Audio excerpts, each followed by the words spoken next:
ان باغیوں کے کئی نامور سالاروں کو سلطان اور اس کے سالاروں نے گرفتار کر لیا۔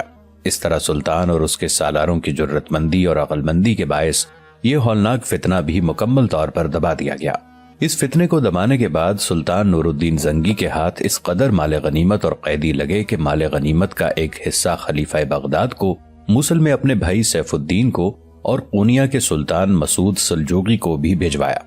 سلطان نور الدین زنگی کی اس فتح پر مسلم شاعروں نے بڑے طویل اور تاریخی قصیدے لکھے۔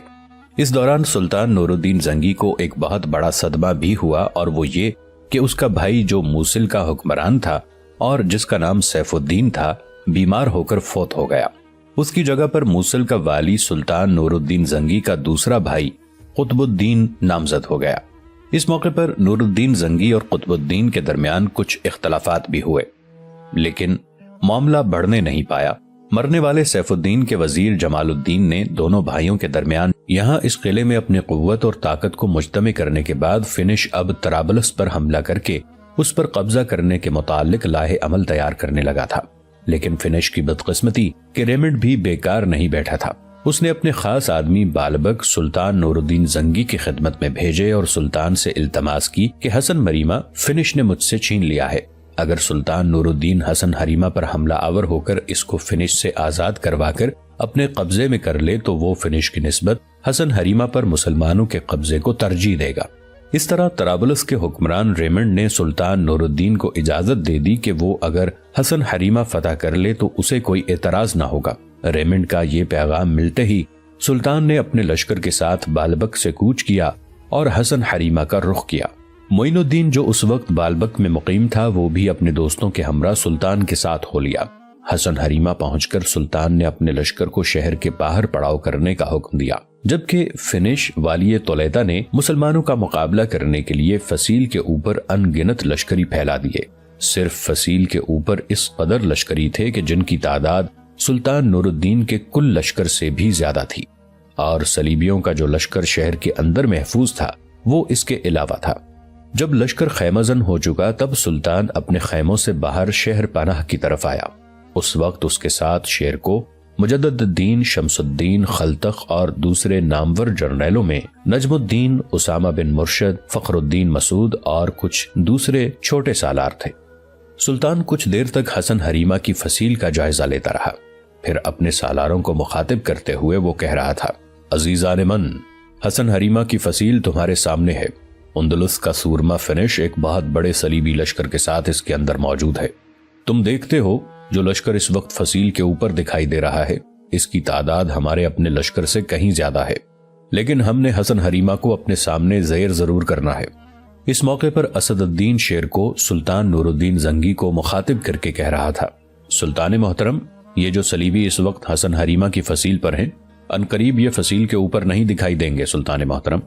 اسد الدین شیرکوہ کو رک جانا پڑا، اس لیے کہ مسکراتے ہوئے سلطان نور الدین زنگی بول پڑا تھا: شیرکوہ میرے عزیز، میں دیکھتا ہوں یہ جو صلیبی لشکر اس وقت فصیل کے اوپر ہے، ان میں سے بہت سوں کے سر پک چکے ہیں جو کٹنے والے ہیں، اور بہت بڑی مشکل سے جانے بجا کر یہاں سے بھاگ پائیں گے۔ جو لاہ عمل میں نے حسن حریمہ پر حملہ آور ہونے کے لیے تیار کیا ہے وہ یہ ہے کہ پوری طاقت اور قوت سے شہر کے اوپر حملہ کر دیا جائے۔ جو لشکر اس وقت ہمارے پاس ہے اسے 3 حصوں میں تقسیم کر دیا جائے۔ ایک حصے پر فخر الدین مسعود کو سالار بنایا جائے، اسامہ بن مرشد اور نجم الدین دونوں کو اس کے تحت کر دیا جائے۔ ان کے ساتھ لشکر کا وہ حصہ ہوگا جو تیر انداز ہیں، جو بے خطا نشانہ لگانے کے ماہر ہیں۔ دیکھو، جب ہم شہر پر حملہ آور ہونے کے لیے پیش قدمی کریں گے تو ظاہر ہے فصیل کے اوپر جو لشکر ہے وہ ہم پر تیر اندازی کرے گا۔ ان کی تیر اندازی کو ناکارہ بنانے کے لیے فخر الدین مسعود، اسامہ بن مرشد اور نجم الدین اپنی کارروائی کریں گے، اور ان سے بھی زیادہ ہولناک انداز میں شہر کی فصیل پر تیر اندازی کریں گے۔ ایسی زوردار تیر اندازی کے شہر کے اوپر جو صلیبی لشکری ہیں وہ اپنی جانیں بچانے کے لیے برجوں کے اندر چھپنے پر مجبور ہو جائیں۔ لشکر کے باقی جو 2 حصے ہیں ان میں سے ایک میرے پاس ہوگا۔ شمس الدین اور خلتخ دونوں میرے ساتھ کام کریں گے، اس لیے کہ جو لشکر اس دمشق پر حملہ آور ہونے کے لیے لایا گیا تھا اس میں یہ میرے ساتھ شامل تھے۔ تیسرا لشکر شیرکوہ تمہارے اور مجدد الدین کے پاس ہوگا۔ جو لشکر میرے اور تم دونوں کے پاس ہوگا وہ شہر پر زوردار حملے شروع کرے گا، اور شہر کی فصیل کے اوپر جو تیر انداز ہوں گے ان کی تیر اندازی کو فخر الدین مسعود، نجم الدین اور اسامہ بن مرشد ناکام بنائیں گے۔ اس طرح اگر ہم تیز حملے کر کے شہر کی فصیل کو کسی نہ کسی طرح گرانے میں کامیاب ہو جائیں تو شہر زیادہ دیر ہمارے سامنے ٹھہر نہیں سکے گا۔ سارے سالاروں نے سلطان نور الدین زنگی کی اس تجویز سے اتفاق کیا۔ پھر لشکر کی تقسیم کو آخری شکل دی گئی۔ اس کے بعد شہر پر حملہ کر دیا گیا۔ سلطان نور الدین زنگی، شیرکو، مجدد الدین، شمس الدین اور خلتخ کی طرف سے حسن حریمہ پر یہ ہولناک حملے تھے، اور پھر ان کی مدد کے لیے فخر الدین مسعود اور اسامہ بن مرشد اور نجم الدین بھی کمال جرت مندی کا مظاہرہ کرتے ہوئے اپنے حصے کے لشکر کے ساتھ اس طرح تیر اندازی کرا رہے تھے کہ شہر کی فصیل کے اوپر جو صلیبیوں کا حفاظتی لشکر تھا، اپنی جانیں بچانے کے لیے وہ فصیل کے برجوں اور فصیل کے اوپر جو تیر اندازی کے لیے خلال بنے ہوئے تھے ان کے پیچھے چھپ گئے تھے۔ اس موقع سے سلطان نور الدین زنگی، شیرکو اور مجدد الدین نے فائدہ اٹھایا۔ جنوبی فصیل کا حصہ گرا دیا۔ فصیل کا گرنا تھا کہ ایک طوفان اٹھ کھڑا ہوا۔ مسلمان لشکری ہولناک انداز میں تکبیریں بلند کرتے ہوئے شہر میں گھس گئے۔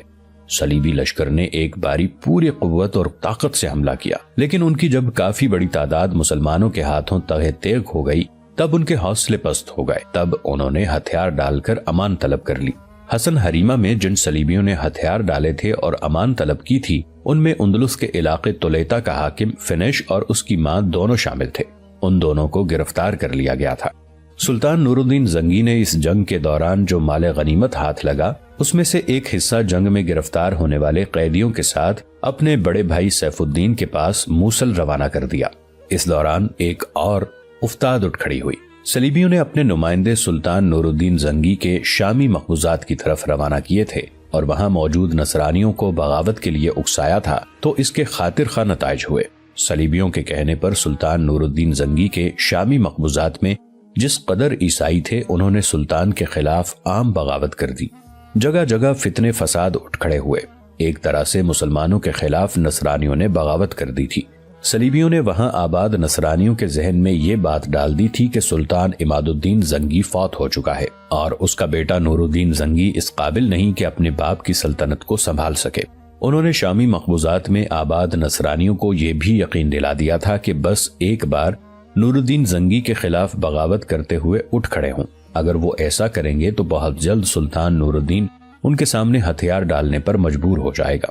یہ صورتحال یقیناً پریشان کن تھی، لیکن سلطان نور الدین کے پائے استقلال میں کوئی لغزش نہ آئی۔ حسن حریمہ کو فتح کرنے کے بعد صلیبیوں پر وہ پہلے ہی ایک کاری ضرب لگانا چاہتا تھا۔ اس نے پھر اپنے کام کی ابتدا کی۔ اس نے اپنے لشکریوں کے کئی حصے کیے اور انہیں مختلف شہروں اور علاقوں جہاں نصرانیوں نے بغاوت کھڑی کر دی تھی انہیں فرو کرنے کے لیے روانہ کر دیا تھا۔ خود بھی سلطان اس بغاوت کو سر کرنے میں پیش تھا۔ نصرانی بلوائیوں کا خیال تھا کہ انہوں نے جو سلطان کے خلاف بغاوت سرکشی کی ہے، اس میں وہ ہر صورت کامیاب ہوں گے۔ اس کے علاوہ طرابلس کے حاکم ریمنڈ نے مسلمانوں کے خلاف ایک اور سازش کھڑی کی۔ اس نے بے شمار اور ان گنت صلیبیوں کو ایک جگہ جمع کیا اور انہیں یہ مشورہ دیا کہ وہ سب متحد ہو کر حلب کی طرف پیش قدمی کریں۔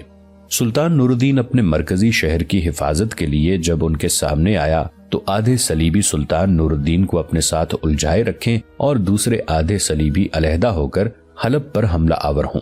اس طرح سلطان نور الدین کی عسکری قوت دو حصوں میں بٹ کر کمزور ہو جائے گی اور اس پر قابو پانا آسان اور سہل ہو جائے گا۔ ان سب نصرانیوں نے جو طریقہ کار طے کیا، اس کی خبر وقائع نگاروں نے فوراً سلطان کو کر دی۔ سلطان اپنے سالاروں کے ساتھ اپنا لشکر لے کر نکلا۔ وہ ابھی اپنے عمل کی ابتدا بھی نہ کر پائے تھے کہ سلطان ان پر وارد ہو گیا اور ایسا حملہ کیا کہ ان گنت صلیبیوں کو موت کے گھاٹ اتار دیا اور وہ بے سر و سامانی کی حالت میں بھاگ کھڑے ہوئے۔ اس سازش کے متعلق علامہ ابن کثیر کا بیان ہے کہ اس لڑائی میں ان گنت نصرانی مارے گئے اور جو باقی بچے ان کی تعداد کافی کم تھی۔ جو غلط فہمیاں تھیں وہ دور کر دیں اور سیف الدین کی جگہ نور الدین کا دوسرا بھائی قطب الدین موصل کا والی مقرر ہو گیا۔ اس موقع پر سلطان نور الدین نے ایک اور قدم اٹھایا، منجا کا علاقہ بھی چھوٹے بھائی قطب الدین کو دے دیا۔ اس طرح دونوں بھائیوں کے درمیان صلح و اتحاد قائم رہا۔ ایک روز کارلوس اور سمرون دونوں بھائی نشست گاہ میں بیٹھے باہم گفتگو کر رہے تھے کہ مکان کے دروازے پر کسی نے دستک دی۔ کارلوس اپنی جگہ سے اٹھنا چاہتا تھا کہ اس کے شانے پر ہاتھ رکھتے ہوئے سمرون خود اٹھا اور اسے بیٹھنے کے لیے کہا اور کہنے لگا، تم بیٹھو، میں خود دیکھتا ہوں کون ہے۔ پھر سمرون نشست گاہ سے نکلا۔ جب اس نے مکان کا بیرونی دروازہ کھولا تو اس نے دیکھا کہ سامنے شمس الدین اور خلتخ دونوں کھڑے مسکرا رہے تھے۔ ان دونوں کو دیکھتے ہی سمرون کی خوشی اور اطمینان کی کوئی انتہا نہ تھی۔ دونوں سے وہ باری باری بغلگیر ہوا۔ سمرون نے جب لوٹنے میں دیر لگائی تب کارلوس بھی نشست گاہ سے نکلا۔ اس نے دروازے کے اندرونی حصے میں جب سمرون کو شمس الدین اور خلتخ سے گلے ملتے دیکھا تو بڑی تیزی سے آگے بڑھا اور احتجاجی انداز میں کہنے لگا، ان دونوں کو وہیں کھڑا کر کے گلے مل رہے ہو، ان کو آگے تو آنے دو۔ اس دوران ازبل، مرسینہ، مشال اور جمارہ بھی باہر نکل آئی تھیں اور اس سارے لمحے کو مسکراتے ہوئے دیکھ رہی تھیں۔ اتنی دیر تک کارلوس آگے بڑھا اور سمرون کی طرح وہ بھی ان دونوں سے گلے ملا تھا۔ پھر دونوں شمس الدین اور خلتخ کو لے کر نشست گاہ میں داخل ہوئے۔ ازبل، مرسینہ اور مشال بھی نشست گاہ میں آ کر بیٹھ گئیں، لیکن جمارہ دروازے پر ہی کھڑی رہی۔ مرسینہ کو کچھ شرارت سوچی، اپنی جگہ سے اٹھی، دروازے پر کھڑی جمارہ کا ہاتھ پکڑ کر اسے نشست گاہ کے اندر کھینچتے ہوئے بولی، تم بھی آ جاؤ، باہر کیوں کھڑی ہو؟ آ جاؤ، بھائی شمس الدین تمہیں کچھ نہیں کہیں گے۔ مرسینہ کے ان الفاظ پر سب کھلکھلا کر ہنس پڑے تھے اور جمارہ اپنے سر کو جھکائے ہوئے مرسینہ اور مشال کے پاس بیٹھ گئی۔ مرسینہ اور مشال کے درمیان بیٹھتے ہوئے جمارہ کچھ سنبھلی، پھر اس نے مرسینہ کو کوہنی ماری اور اپنا منہ اس کے کان کے قریب لے جاتے ہوئے کہنے لگی، یہ دونوں آئے ہیں، ان کے ساتھ بھائی مجدد الدین کیوں نہیں ہیں؟ مرسینہ نے بھی سرگوشی کے انداز میں جمارہ سے کہا، مجھ سے کیا پوچھتی ہو؟ یہ جو دونوں آئے ہیں ان سے پوچھ لو، اور پھر تم لوگ خود ہی کہتے ہو کہ وہ مردم بیزار ہیں، تو مردم بیزار ہمارے پاس ان کے ساتھ کیوں آئیں گے؟ اس پر جمارہ بڑی سنجیدگی میں کہنے لگی، نہیں مرسینہ، بھائی مجدد الدین بہت اچھے ہیں، مردم بیزار نہیں، بس ان کی دل شکنی ہوئی ہے جس کی بنا پر وہ لوگوں سے ذرا کھچے کھچے رہتے ہیں۔ جمارہ کو خاموش ہو جانا پڑا، اس لیے کہ سمرون نے شمس الدین کو مخاطب کیا، میرے دونوں بیٹوں، میں تمہیں اپنے گھر میں خوش آمدید کہتا ہوں، کیا تم حلب سے آئے ہو؟ تم دونوں ہو، کیا امیر مجدد الدین یہاں نہیں آئے؟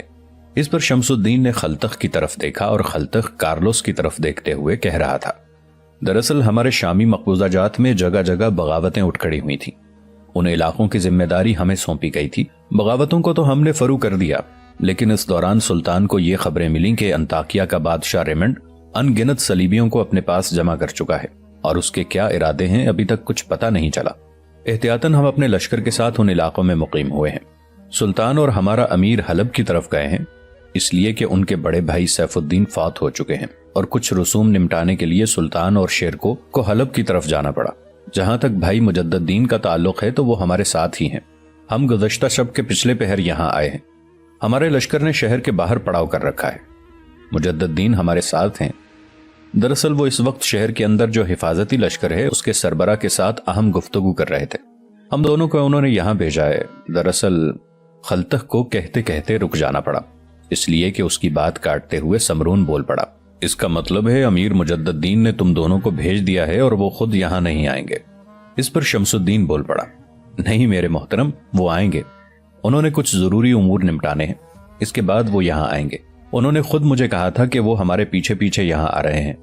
پھر ایک تھیلی جو شمس الدین نے اپنے ہاتھ میں پکڑ رکھی تھی وہ اس نے کارلوس کی گود میں رکھ دی، پھر کہنے لگا، محترم کارلوس، جو الفاظ میں کہنے لگا ہوں وہ میرے نہیں بلکہ بھائی مجدد الدین کے ہیں۔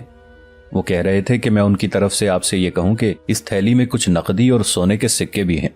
وہ یہ بھی کہہ رہے تھے کہ میں ان کی طرف سے آپ سے یہ بھی کہوں کہ چونکہ آپ تینوں باپ بیٹی سب کچھ گنوا کر یہاں آئے ہیں، اس لیے آپ کو نقدی کی سخت ضرورت ہے، آپ یہ تھیلی رکھیں۔ بھائی یہ کہہ رہے تھے کہ اس نقدی سے آپ اپنی اور اپنی دونوں بیٹیوں کی ضروریات پوری کریں۔ سمرون نے ہاتھ آگے بڑھا کر چمڑے کی وہ تھیلی لے لی، پھر اپنے بھائی کارلوس کی طرف دیکھتے ہوئے کہنے لگا، میرے بھائی اگر اجازت ہو تو میں اسے کھول کر دیکھ لوں؟ اس پر کارلوس مسکرایا اور کہنے لگا، اس پر اجازت لینے کی کیا ضرورت ہے، تم ہی اس نقدی کے مالک ہو، جو چاہے کرو۔ اس پر سمرون مسکرایا اور کہنے لگا، نہیں میرے بھائی، میں صرف دیکھنے لگا ہوں، مالک آپ تینوں باپ بیٹی ہیں، اس لیے کہ امیر مجدد الدین نے یہ تھیلی خصوصیت کے ساتھ آپ تینوں کے لیے بھیجی ہے۔ پھر دونوں بھائی تھیلی کھول کر سکے اور نقدی دیکھنے لگے تھے۔ اس دوران ازبل نے شمس الدین اور خلتخ دونوں کو مخاطب کیا، میرے بچوں، ویسے یہ بتاؤ تم دونوں نے کھانا کھایا ہے یا نہیں؟ اس پر خلتخ ازراہ تمسخر کہنے لگا، پہلے آپ لوگ بتائیں کہ آپ لوگوں نے کھانا کھا لیا ہے یا نہیں۔ اس موقع پر مشال ہنس دی، نہیں بھائی، ابھی تک ہم نے بھی نہیں کھایا۔ خلتخ پھر بول پڑا، اگر آپ لوگوں نے نہیں کھایا تو ہم نے بھی نہیں کھایا، اگر آپ نے کھانا ہے تو ہم بھی ساتھ ہی کھا لیں گے۔